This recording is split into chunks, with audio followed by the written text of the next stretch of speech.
नमस्कार दोस्तों। कई सारे मरीज़ जो हमारे पास आते हैं उनको एमआरआई से रिलेटेड बहुत कन्फ्यूज़न होता है कि सबसे पहले तो ये कितने टेस्ला का कराना चाहिए। कहीं पर 0.5 टेस्ला का एमआरआई होता है, कहीं पर 1.5, कहीं पर 3 टेस्ला का एमआरआई होता है। तो इसके लिए बहुत कन्फ्यूज़न रहता है। और दूसरा सबसे बड़ा प्रश्न है कि इसमें कितनी कॉस्ट आती है। कहीं पर देखने जाओ, कोई ट्रस्ट हॉस्पिटल होगी तो उसमें ₹100 का भी एमआरआई हो जाता है। कोई जगह 1000 1500 में होता है और कई जगह 5000 से लेके 7000 तक कमर का एमआरआई होता है। तो ये इतना वेरिएशन क्यों आता है? इसके बारे में मैं आपको ये वीडियो में बताऊँगा।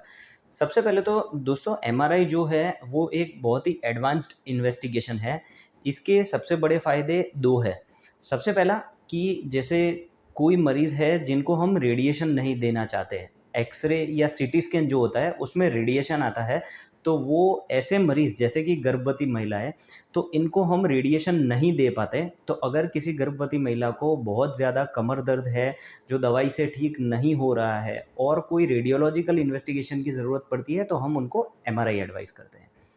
और दूसरा कि कोई ऐसी डिसीज़ की जिसका हमें एक्स-रे के ऊपर से पता नहीं चल पा रहा है। जैसे बहुत सालों पहले ऐसा होता था कि एमआरआई जभी भी अवेलेबल नहीं था, तो किसी मरीज़ को कमर में कोई दिक्कत है या फिर घुटने में कोई दिक्कत है, तो ऐसा समझ लेते थे कि इनको ऐसे ही चलाना पड़ेगा कि चलो थोड़ा तो दर्द रहेगा ही, ऐसे ही चला लेते थे।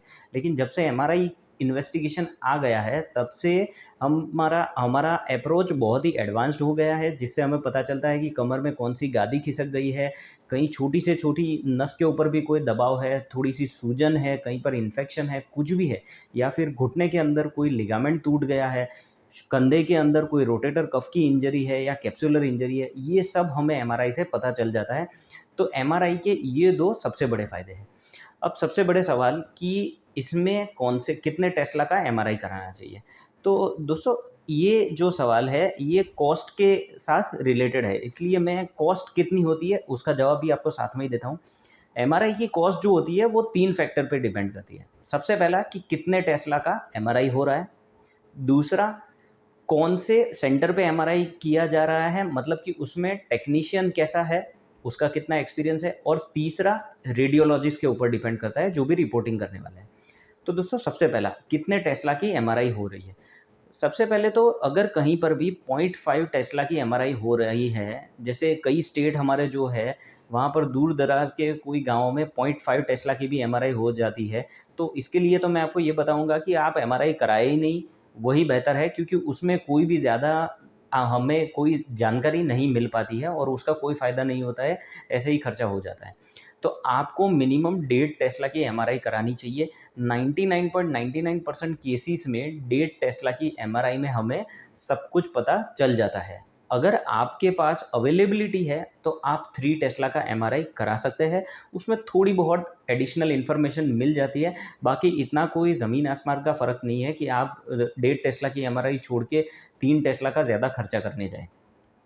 अब दूसरा कि कौन-सा टेक्नीशियन है वहाँ पर। जो भी टेक्नीशियन होता है, जो एमआरआई की जो ह इमेजेस होती है, एमआरआई जब भी होता है तो कंप्यूटर में बहुत सारी हज़ारों इमेजेस आ जाती है, हज़ारों फ़ोटो होते हैं उसके। तो उसमें से कौन-सा फ़ोटो है या कौन-सा कट है, जो भी निकालना है, ये टेक्नीशियन डिसाइड करता है। तो टेक्नीशियन का कितना एक्सपीरियंस है, कैसा टेक्नीशियन है, कोई भी सेंटर है, उसके ऊपर भी डिपेंड करता है कि कितना खर्चा होगा।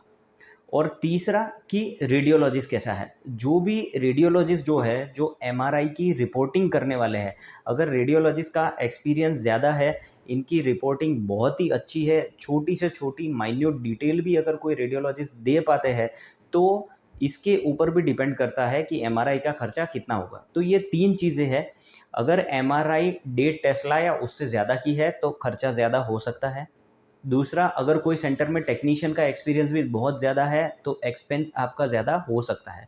और तीसरा, अगर कोई एमआरआई 3 टेस्ला का है, तो उसमें भी एमआरआई का खर्चा डेफ़िनेटली ज़्यादा हो सकता है। अब मैं आपको एक और एडिशनल इन्फॉर्मेशन दूँगा कि एमआरआई कौन नहीं करा सकता है। जैसे कोई भी जगह अगर किसी को फ्रैक्चर हो गया है या रीढ़ की हड्डी का कोई ऑपरेशन हो रहा है, तो उसमें पहले के ज़माने में स्टील के इम्प्लांट डाले जाते थे, तो उसमें एमआरआई नहीं करा पाते। जबकि अगर आपके शरीर में टाइटेनियम के इम्प्लांट डाले गए हैं, तो उसमें एमआरआई करा सकते हैं। फिर भी आप कभी भी एमआरआई कराने जाते हैं, तो आपको हमेशा आपके एमआरआई सेंटर पे टेक्नीशियन को, डॉक्टर को ये इन्फॉर्म करना चाहिए आपके शरीर में कोई भी मेटल है, चाहे वो फ्रैक्चर के लिए डाली गई है, आपको पेसमेकर डाला गया है या ब्रेन में कोई कोई इम्प्लांट या चिप डाली हुई हुई है, तो इन सब की इन्फॉर्मेशन आपको एमआरआई सेंटर पे देनी चाहिए कि जिससे उनको पता चल सके कि आपका एमआरआई हो सकता है या नहीं हो सकता है। तो ये एमआरआई के बारे में एक बेसिक जानकारी थी, जो कोई भी मरीज़ एमआरआई कराने के लिए जाता है तो उनके पास ये जानकारी होनी चाहिए। धन्यवाद।